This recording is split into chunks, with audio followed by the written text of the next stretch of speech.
এটি হচ্ছে রাজমোহিনী কবচ অথবা সর্বলোক বশীকরণ কবচ, সবাইকে বশীকরণ বা সবাইকে আকর্ষণ করার কবচ।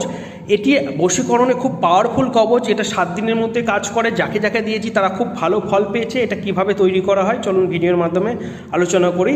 এটা হচ্ছে মণামণি লাগবে এক জোড়া, কামাখ্যা সিঁদুর লাগবে এবং কামাখ্যা বস্ত্র লাগবে কামাখ্যা মন্দির থেকে, মণামণি, শিব জটা এবং মায়াজাল, মন ছটফটি, এগুলো এক জোড়া করে লাগবে। হরের মন পাগলি লাগবে। আর যে কটা গাছের মূল বলছে এই কটা গাছ মন্ত্রপুত করে গাছ তোলা মন্ত্র পড়ে তুলতে হবে। প্রথমত শ্বেত লজ্জাপতি, তারপর হচ্ছে শ্বেত আকান্দ, বিল্লমূল, কেশরীর মূল, শ্বেত ড্রুমুরের মূল, শ্বেত অপরাজিতা, রামবাসক গাছের মূল, লাল চন্দনের মূল, শ্বেত চন্দনের মূল, অষ্টগন্ধা লাগবে, রূপোর একটু টুকরো লাগবে, সোনার একটু টুকরো লাগবে, সাদা কুচ গাছের মূল, কালো কুচ গাছের মূল লাগবে, রুদ্রাক্ষ গাছের শেকড় লাগবে, সিংহপুচ্ছ গাছের শেকড় লাগবে, শ্বেত ধুতরা গাছের মূল লাগবে, কালো ধুতরা গাছের মূল লাগবে, সাপের জোড়া লাগা অবস্থায় গামছা, যে লাল গামছা দেওয়া হয় সেই গামছা সুতো লাগবে, শ্বেত অপরাজিতা গাছের লাগবে, চন্দ্রগ্রহণে তুলতে হবে এটা কিন্তু, সাদা লজ্জাপতি, আপাং জোড়ানো বিছুটি গাছের মূল যেটা মন্ত্র পড়ে গাছতলা মন্ত্র পড়ে তুলতে হবে, 3 দিন সময় লাগে।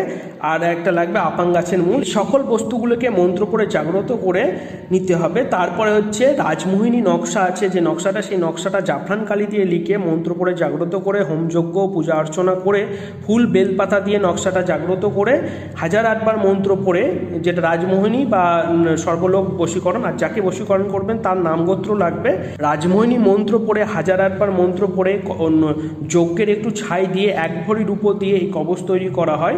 এবং যদি কাউকে বশ করতে চান তার নামগোত্র লাগবে, তার নামগোত্র দিয়ে মন্ত্র পড়ে সেক্ষেত্রে 7 থেকে 21 দিনের মধ্যে কাজ হয়ে যায়।